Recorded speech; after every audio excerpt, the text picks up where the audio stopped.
Тірі болсам қазаққа қызмет етпей қоймаймын.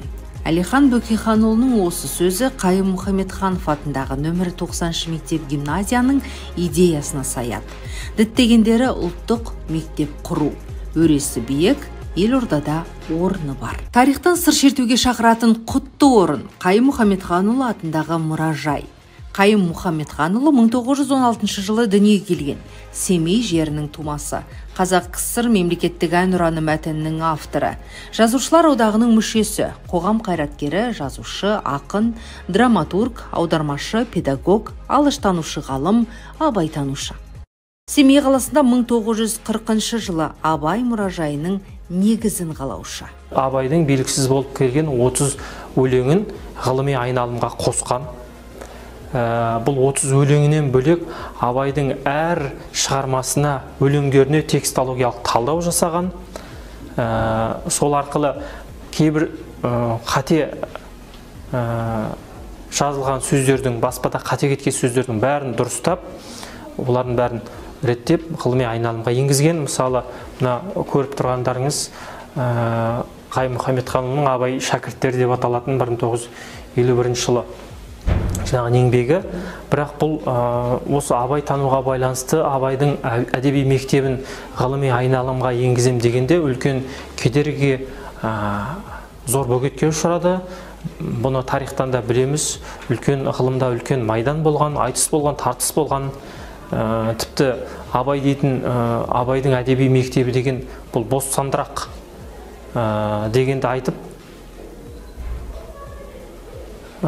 айтып теріс демекші болған. Бірақ соның жолында Қайым Мұхамедханұлы өзі 5 жыл жаңағы лагерьге де, Карлаққа да барған. Сонда да азаптаудың неше түрлі тәсілін, неше түрлі сорақылын көрген. Бірақ сөйтсе дағы Қайым Мұхамедханұлы өзінің алған бетінен қайтқан жоқ. Алаштың тура жолынан тайған жоқ. Мұхтар Әуезовтей өзінің ұстазына берген антынан айныған жоқ. Мысалы, мына киімнің барлығы музейде сақталып тұрған. Бұл Қайым Мұхамедханұлының өзінің киген костюм шалбары және мынау нақты өзінің шапаны. Біз экспонатта бұл музейдің осы экспонатымен де қымбаты, қадірлі деп ұғамыз. Мысалы, мынау Қайым Мұхамедханұлының мына бюстін осы мектептің мұғалімі Мұхтархан ағамыз жасаған болатын осы Қайым музейіне. Бұл да мектептің, жалпы Қайым танудағы мектеп ұстаздарының, Қайымның құрметінің бір белгісі деп ұғынуға болады.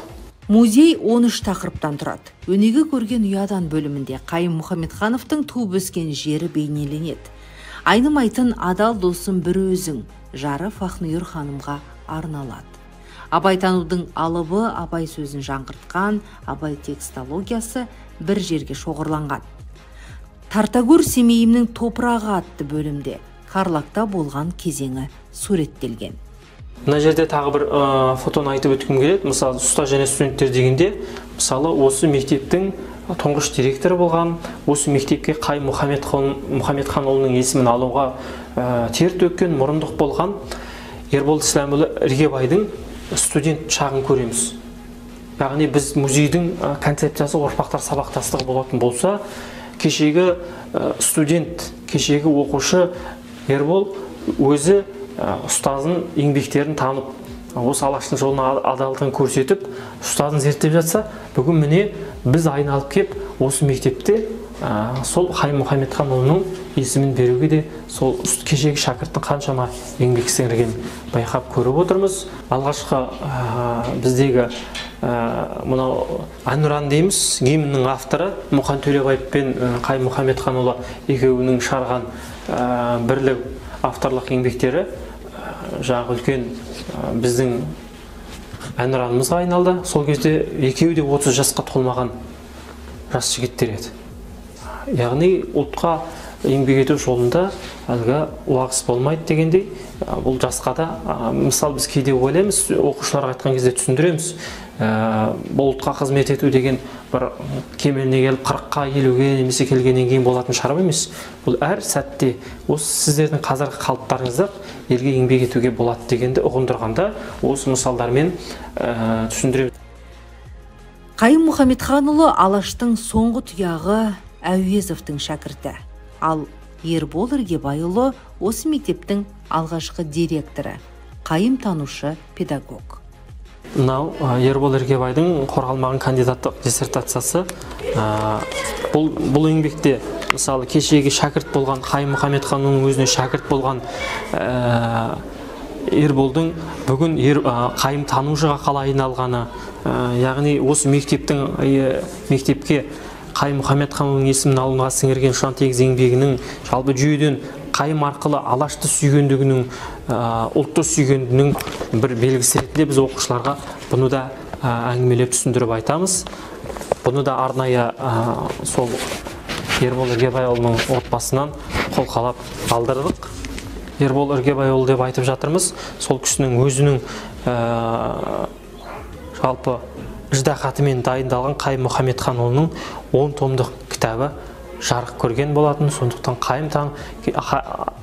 Қайым Мұхаметханұлы Абай танушы, Алаш танушы болса, ал бүгінгі оның шәкірті Ербол қайым танушы болып, ал осы Ербол Іргебайұлы тұңғыш жетекшілік еткен директор болған мектепте ұстаздар, оқушылар, шәкірттер осы Алашты Ербол ағаның өзін танып жатыр. Сондықтан бұл да буын үндестігі, ұрпақтар сабақтастығы деп айтқымыз келеді.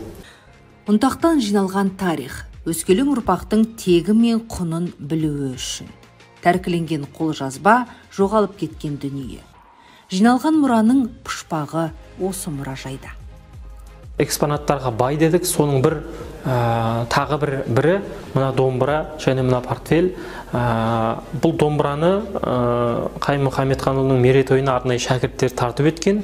Яғни Қайым Мұхаметханұлы өзі ұстаған, қолданған, шерткен, ән салған домбыра қазір біздің осы музейіміздің төрінде тұр.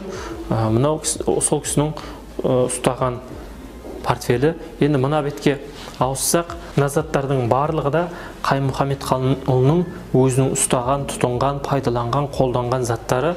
Яғни музейдің сәнін арттырып, келбетін келістіріп, айшықтап тұрған біздің осы заттарымыз, экспонаттарымыз деп айтсақ болады. Оқушылар бұны көргеннен кейін түрлі сұрақтар қояды, әсерленеді, тебіренеді.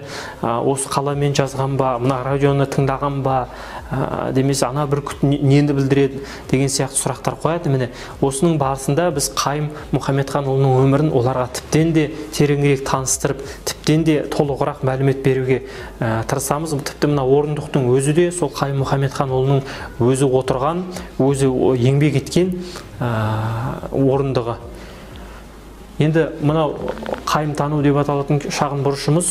Бұл бұрышта Қайымға қатысты еңбектер, яғни соңғы кезде әртүрлі ғалымдар және басқа да зерттеушілердің жазған еңбектенген Қайымды таныған еңбектерінің біз осы сөреде қойдық. Абайдың ақын шәкірттері деп аталатын еңбекті көрсеткім келеді. Мысалы 1995 жылы шыққан еңбекте Қайым Мұхаметханұлы өзінің қолтаңбасымен Сәт Тоқпақбаев мырзаға сыйлаған екен. Біз енді арнайы қолқалап сол кісіден осы жәдігерді біздің музейімізге алдық. Яғни қолтаңбасымен берілген кітап. 90-шы мектептің табалдырығынан аттаған сәттен Алаш идеясына аяқ басасың. Ұлттық мектепті құру тың идеяны бойына сіңіре алатын, патриоттық рухты ту етіп, талмай еңбек ете білетін ұстаздар командасының ғана қолынан келеді.